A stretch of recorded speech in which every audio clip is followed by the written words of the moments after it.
გამარჯობათ. მინდა ესე თემას შევეხო, რომელიც ისევ რუსეთს ეხება, იმიტომ რომ თუ დააკვირდით და მომავალშიც რუსეთი ძალიან ბევრჯერ იქნება ჩემს ვიდეოებში, იმიტომ რომ მე ვშელობ ამ ქვეყანაზე და მე მაინტერესებს ეს ქვეყანა, რადგანაც ის არის ძალიან მრავალფეროვანი. აი როგორც შევანაძებობდა, არის ორი რუსეთიო, ორი კი არა, რუსეთი არის მინიმუმ 5-6. და თუ დასავლეთი და ევროპა ჩემთვის ასე თუ ისე გასაგებია, რუსეთი საინტერესოა და გარდა იმისა, რომ რუსეთი არის მრავალმხრივი, ასევე რუსეთში მე ვხედავ ჩვენ ძლიერებას. საქართველოს ძლიერებას მე ვხედავ რუსეთში და მე ვთვლი, რომ საქართველოს ძლიერება უნდა დაშენდეს რუსეთის ძლიერებაზე. ჩვენ ვერავითვისეთ ის რესურსი, რომელიც აქვს ამ ქვეყანას საქართველოსთვის და ეს არის დანაშაული. ამიტომ მე მინდა შევეხო ეს ამ ინოაგენტების თემას რუსეთში ესე დაარქვეს, ინოაგენტები დაარქვეს იმ ხალხს, რომლებმაც ასე თუ ისე პროტესტი გამოთქვა უკრაინასთან ომთან დაკავშირებით. და ეს ერთ მცირე გადახოვას გავაკეთებ აქ. ალბათ ირანში შეიცვლება ხელისუფლება და დაბრუნდება შაჰის ხელისუფლება, რაღაც მისი შთამომავლობა გააქტიურდა, თუ ვინც არიან იქ სამეფო ოჯახიდან. და რუსეთთან ურთიერთობა ამ ხრივაც ჩვენთვის ძალიან მნიშვნელოვანია, იმიტომ რომ ამიერკავკასიაში რუსეთი არის სუვერენი. ამიტომ ეს ძვრები ჩვენ ნაკლებად რომ შეგვეხოს, ჩვენ გვინდა რუსეთთან კარგი ურთიერთობა, რუსეთის სიძლიერე უნდა ჩადგეს, როგორც უკვე ვთქვი, საქართველოს სამსახურში. ეხლა გავაგრძელოთ ინოაგენტებზე საუბარი. რასაკვირველია, გვარებს არ დავასახელებ იმ ადამიანების, როგორც ცნობილ ფილმშია, ხო, თავმჯდომარის გვარს არ დავასახელებ, მაგრამ ყველა მიცის ახლა, იგივე ესტრადის მომღერლები, ახლა პოგაჩოვა ყველაზე ცნობილი ასე თუ ისე, ხო, ეს თავის მეუღლით და მნიშვნელობა არ აქვს ამას, არავითარ მნიშვნელობა არ აქვს, იმიტომ რომ თქვენც მიხვდებით, რა კუთხით ვსაუბრობ მე ამ ხალხზე. ესე იგი, ეს ხალხი, არ ვიცი, დღეს დაიბადა რუსეთში თუ საერთოდ გაგებაში არ იყვნენ რუსეთის ისტორიის, აი როგორც ეს ჩვენი ბედოვლათი წინა ხელისუფლება რო ამბობდა, რომ აი რუსეთის სახე ვანახოთ მსოფლიოს და ანუ რუსეთის სახე უნდა ენახა მსოფლიოს ქართველი ბიჭების დახოცვის ხარჯზე და საქართველოს ტერიტორიების დაკარგვის ხარჯზე, რა საერთოდ არ მაინტერესებს რუსეთის სახე, მე ძალიან კარგად ვიცი რუსეთის სახე მე და მსოფლიომაც მშვენივრად იცის რა არის რუსეთი, როგორი იმპერიაა და რუსეთს ისე ეპყრობიან, როგორც უნდა მოეპყრონ. ოღონდ, ჩვენ ვერ ვისწავლეთ ჯერ ეგ და აი მასზე ძირითადად ჩემი ვიდეოები იმ შემთხვევაში, როდესაც მე ვსაუბრობ რუსეთზე. ანუ ჩვენ გვაკლია ეს ცოდნა, რუსეთთან ურთიერთობის ცოდნა და ჩვენ უნდა ვისწავლოთ ეს ურთიერთობა. იმიტომ რომ ის ურთიერთობა, რომელიც ჩვენ გვაქვს რუსეთთან უახლოეს მეზობელთან, აი ყველაზე დიდი საზღვარი ჩვენ რუსეთთან გვაქვს.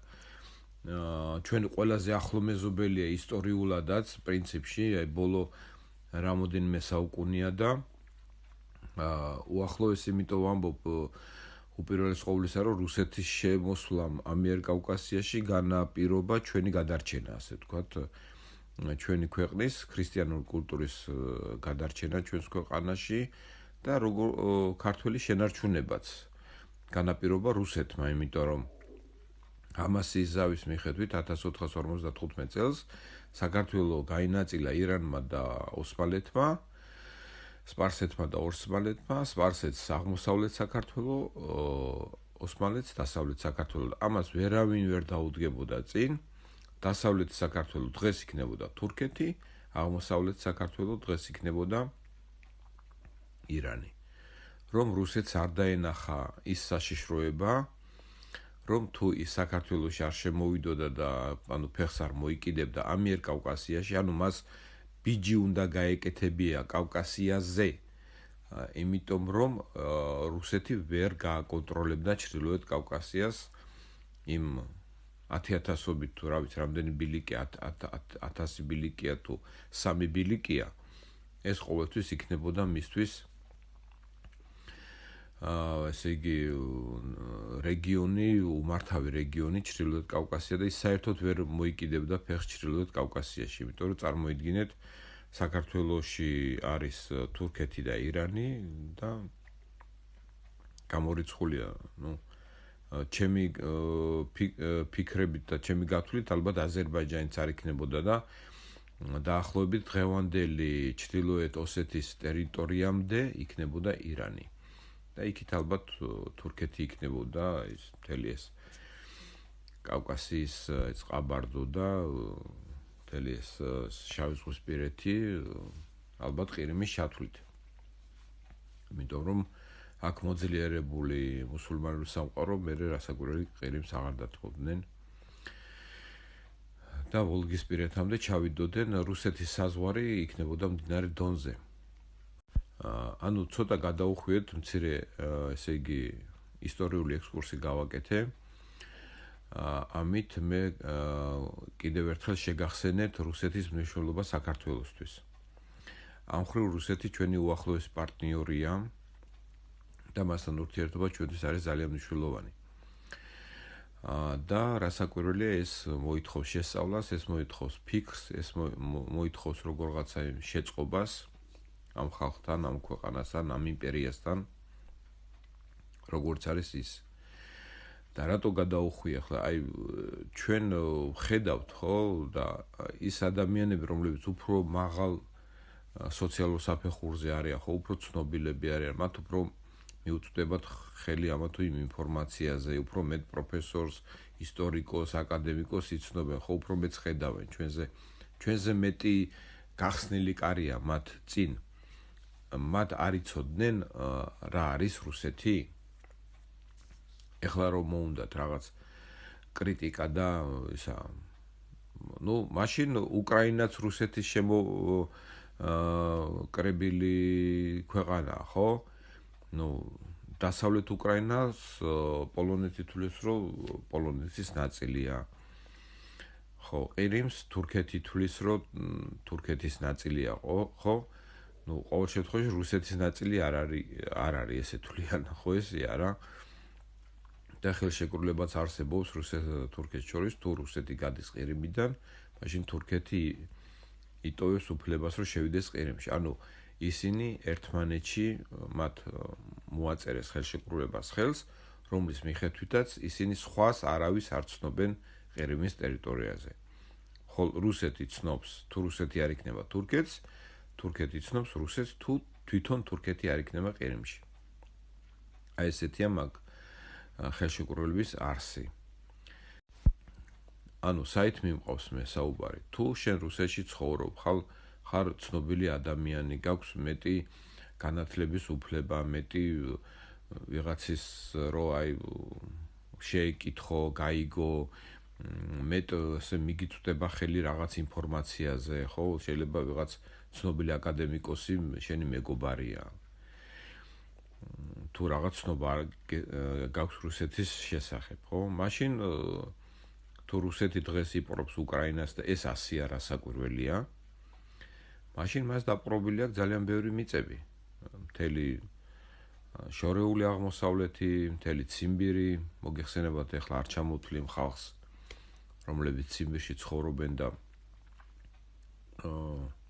უნდათ თუ არ უნდათ ახლა მოდით გამსჯით მაგას, უნდათ თუ არა რუსეთში ყოფნა, შეიძლება დამოუკიდებლობაც უნდათ და ის ნავთობი, რომელიც მიედინება და კვებავს კრემლს, გამოკვებოს მათი შვილები, მათი ქალაქები ის ოქრო, რომელიც იქ მოიპოვება, რომელიც ასევე მიდის ჩინოვნიკების ჯიბეებში და იმ კოშკების ჯიბეებში, რომლებიც მართავენ რუსეთს, ხო, იმ პოლიტეკონომიურ ჯგუფების, ლობების ჯიბეებში, რომლების სათავეები ძირითადად არის დასავლეთში,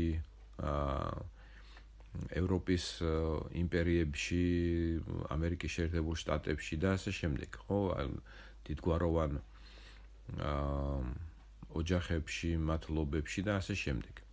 კიდევ ერთხელ ვიმეორებ, დღეს გაიგო იმ ადამიანმა ვინ არის რუსეთი და რა არის რუსეთი, მაშინ იგივე განცხადებით, რატო ელოდები შენ უკრაინას, გამოდი იგივე განცხადებით და იბრძოლე ჩუქჩების დამოუკიდებლობისათვის დაუშვათ, ხო?